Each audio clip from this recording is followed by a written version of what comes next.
Hey folks, Gary Daly here with America's Deck Builder. I'm here just outside of Charlotte, North Carolina. We're putting down the Duxxbak water shedding decking system. The most important part of this system is the structure, so I wanted to show you what we're doing here. The crew's been here all morning putting this together. We've got 2x10 joists spaced at 16 inches on center, and we've got a 1/8 per foot slope across the deck. Now we're going to expect the water to run off this deck, so we need to have that 1/8 inch per running foot. If we're going to get a 1/4 inch per foot, even better, but it's 1/8 minimum. So we have to think about the structure before we put it together, because we have to figure out which way we want the water to flow. The water is going to flow along the length of the deck board. And of course we have to put the deck boards perpendicular across our joists. So the joists are oriented this way because we want the water to flow that way.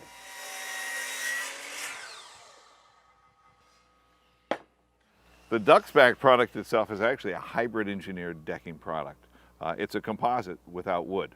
The composition is made up of virgin high-density polyethylene with rice hulls and biodeck, which is a mineral reclaim from the paper industry. Those products guarantee that this product won't absorb any water at all. The water just rolls right off like it would off the back of a duck. There's no wood in the product, and so there's not going to be any end swell like there can be with other composite decking products. So much of the beauty of the Duxxbak system lies in its profile. You can see it's a very unique profile. It's proprietary to this product. So what we'll do in installation is we'll set the first board down, drive a couple of screws down in here. They're finish head screws. Bring the next board, set it in place, and attach that. It's a real simple system, whereas once it's done, about 95% of the water is just going to roll off the surface. Anything that gets through is going to be carried out through this channel. So it's a pretty neat system. Okay, I want to talk for a minute about the fasteners that we're using with the Duxxbak water shedding deck system. We've got a 1.5 inch and a 2.5 inch screw. They're both trim head screws, and we want to use the trim head so that we're not damaging the product. The 2.5 screw, the only place we're going to use those is where we're face screwing. And the only place we're going to face screw is the first deck board and the last deck board, because we don't have this edge through which to drive our angled screw. When we drive the 2.5 down, we want to make sure we don't go into a membrane, because the screw has a tendency to go off to one side or the other. So in order to get a nice straight screw, I'm going to go down in the center of a cell. We never want to go in an open cell. In other words, if we rip the board here, we don't want to go down in the cell, we're going to break it. We want to go down in a closed cell. When we drive the 2.5, we want to countersink it ever so slightly, and you'll see just a little bit of waste come up out. We're going to squeeze that in and tap it down with a hammer. The 1.5 inch screw is what we're going to use on most of the deck. We're going to put it down through this edge at a 45, and we want to drive it in just until that head touches the decking. We don't want to overdrive. We're going to damage the decking and compromise our fasten. Okay, now we're going to talk about flashing. Traditionally, as you know, we would install flashing back under the siding and out over the structure. In this case, because we want the water to stay on top of the decking, we're going to flash on top of the decking. Now typically, we would take the bottom course of siding off, or if it's a new construction, we would put the flashing on before the siding and then slide down over the flashing. But because this siding is already here, and this type of siding, we're not going to take the bottom course off and reattach it. We've decided that we're going to take some Pro Trim flashing, about a 2.5, 3 inch leg here, and a 1.5 inch leg at the bottom, and we're going to slide this up under the siding. Now this is just a small piece just to show you what's going on. We're going to use longer pieces, and we're going to make sure that we overlap them and seal in between. Now I've bent this not quite at a 90, because I need this, the bottom leg to be pushing down. If I overbend it and I stick it up, it's going to be up off the decking.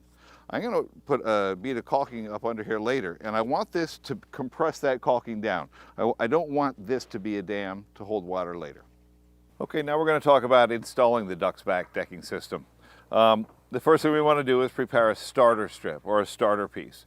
And we always want to start at the outermost edge of our deck and work towards the house, so that doesn't matter what our rip is, our final piece up against the house, it's going to be covered with flashing. So what I'm going to do is I'm going to take this whole leg off here so that we have a solid edge to start with. If you think about it, we're going to have an inch overhang over our perimeter board, and we don't want an open cell there at the edge of the deck. We want a closed cell. So I'm going to take this whole leg off. I've already set up the table saw to cut just into that edge so that I have a consistent piece, and we're ready to go. I'm going to grab a 12-foot piece and run it through the saw. We'll stick it up and put it in place.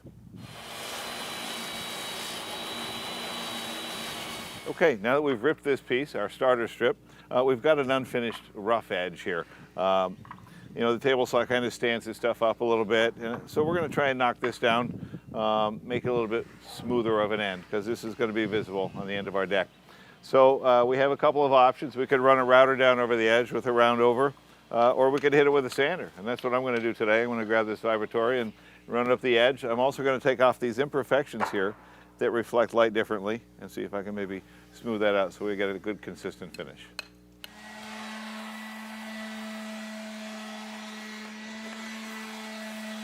Now we've got our starter piece that we ripped down on the table saw in the last step, and I've measured that at 5 1/8. Now we have to consider our overhang. We're going to be putting a trim board on that's just under 1/2 inch, so we'll call it a half, and we're going to have a 1 inch overhang. So I've measured back at that end 4 1/8. I put a mark. I'm going to put a mark 4 1/8 back from this end. We're going to snap a chalk line, and we're going to install our decking. And of course, as you all know, because you're professionals, that chalk line is going to assure a nice straight finish all the way down the deck. Okay, so we've established that we want to put a mark back 4 1/8. I've already gone ahead and put the mark here, and I dry fit my piece just to make sure that I do have that 1.5 inch overhang, and I do. So now I want to snap a line on these marks. Okay. All right. Now we have a nice straight edge to which to align our first deck board. And again, it's critical to get this one straight so that all those that are attached to it are going to be straight. Okay. First thing I'm going to do is I'm going to put a series of screws straight down through the center. I want to make sure that I don't run into any of the upright, the legs if you will, inside, otherwise my screw is going to shift off. So I want to stay inside one of the cells. I know that the cells are about 1 1/8. So I'm going to start here because I know this is the middle of a cell. Now I want to just countersink that screw so that I can gather this stuff that's been displaced. I'm going to tap that with a hammer and it's going to virtually disappear. I'm going to come down, I'm going to go about 3 or 4 joists before I put my next screw in. I'm going to screw every 3rd or 4th joist, then I'm going to come back and fill in the other joists. Okay, now that I've got these screws straight in, it's going to keep the board from moving. So if I put an angled screw in, it's not going to push. Now this is our final fasten here. I want to be at about a 45, and I want to bring that down just so the head comes in contact with the material. Okay, we've got a couple courses of decking down. It's installed, and we're rolling. We're rolling towards the house. As we talked about earlier, we start from the outside edge and work towards the house. What we're trying to keep in mind is the watertight of the whole project. And towards that end, while most of the water is going to roll down, it's going to shed off the deck, a couple drops are going to get down in between the deck boards. In order to keep that from blowing back in a heavy wind situation, we're going to install some seal and a little caulking on the back side of the channel to keep wind from being able to blow that water back. I've got a couple sample pieces here, so I just installed a bead of caulking there. I'm going to bring the next deck board in and slide it into place, and you can see that it's going to keep any water from getting back in there. There are a couple of real important things to keep in mind as we're installing the deck boards working towards the house. First of all, as we just spoke about, we want to make sure that we maintain the water tight by putting a little bead of caulking back in here in the channel to make sure no water blows in behind the decking. Second of all, we want to introduce a 1/8 inch gap minimum between the ends of the deck board and the house. And that'll allow for expansion and contraction with variations in temperature.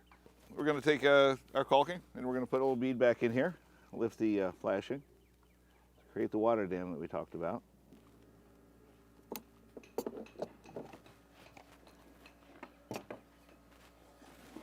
And now we're going to take our board, drop it in, back under the flashing, up against the house, and then I'm going to back it out. Feels like about 3/16, just over 1/8.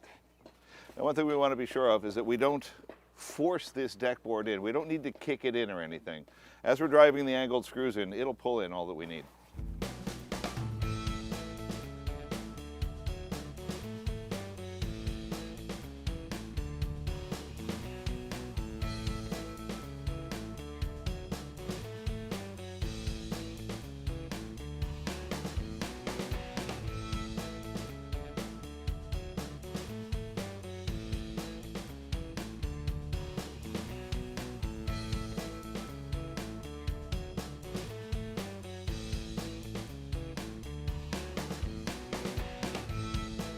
All right, the guys have been busy here laying the decking right across the deck. One of the things we had to think about beforehand was the railing.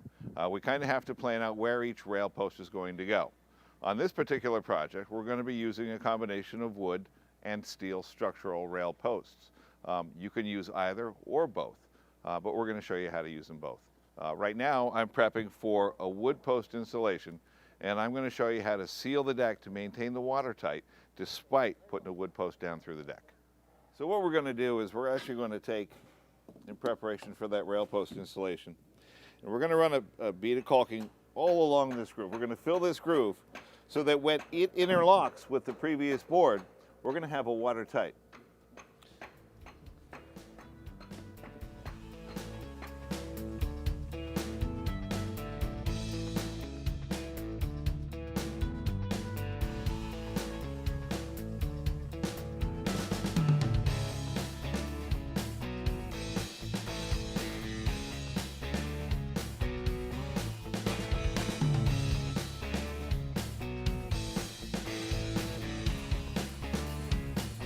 Our last piece isn't an exact fit, so we had to rip it, cut it lengthwise, and then face screw it. And this is one of the two places on the deck where we're going to use face screws as opposed to the hidden fasteners along here.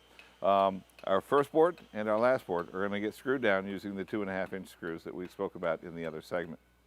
After that, we're going to make sure that our flashing is out over the top and that we've run a bead of caulking along underneath the flashing to make sure that we've got a nice watertight seal all the way around the inside perimeter of the deck. One of the most important things is to make sure that water, whether it's wind-driven or otherwise, doesn't get back on top of the decking to get in between the decking and the house, potentially infiltrate the wall. So we're going to, we've flashed out over the top of the decking rather than traditionally under the decking, so the water will, as it comes down the siding, hit that flashing and come out across the decking where it'll then go across and shut off the edge. So to make sure that water can't go back under the flashing, I'm going to lift this edge and drop a bead of caulk all along the house.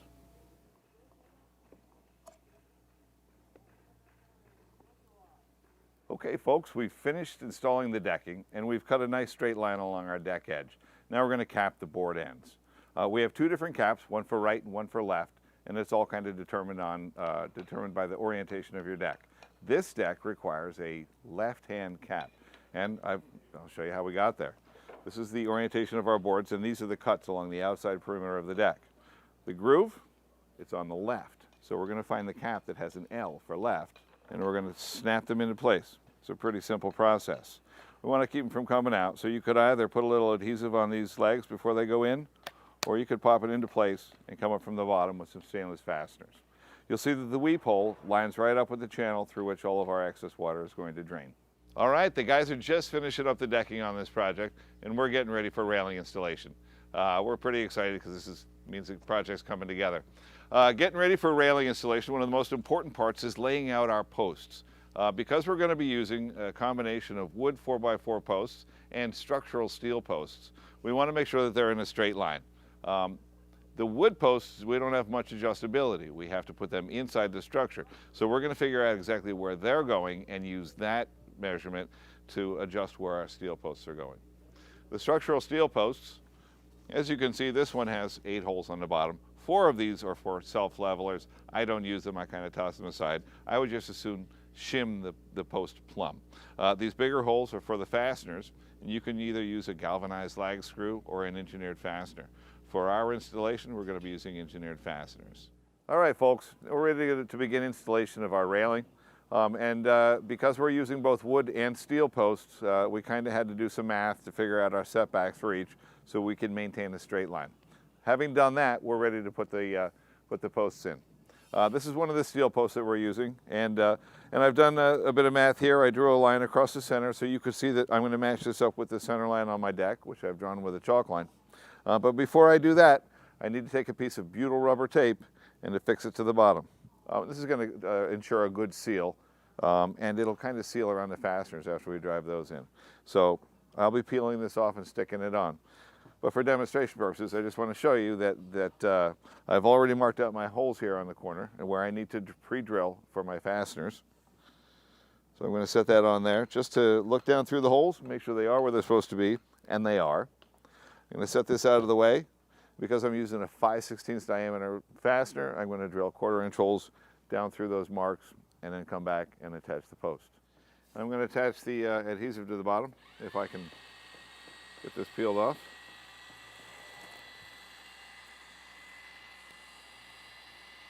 Good. I'm going to follow that with a bead of caulk.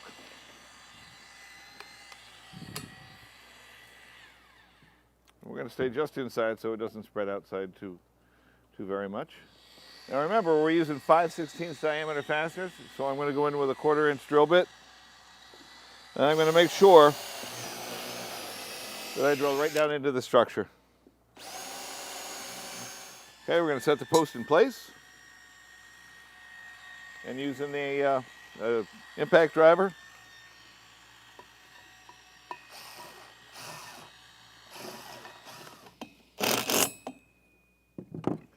and I'm going to check my plumb. Spot on. Looks pretty good. Okay, and finally we're going to talk about the wood post installation. The wood post you would install as though you're going to install a wood railing, but who would install a wood railing, right? So basically, we're going to cut a hole in our decking, stick the post down in, attach it through with some quality fasteners through the face of our deck, through either our rim joist or our beam, and make sure we have adequate blocking going back to the structure of the deck so we satisfy code and we have a good solid post. Then we're going to flash the bottom with our butyl rubber tape and just make sure that it's sealed so that our water, any water that gets inside the sleeve is going to flow out and down and not down in through the structure of the deck. And that's about it as far as the railing.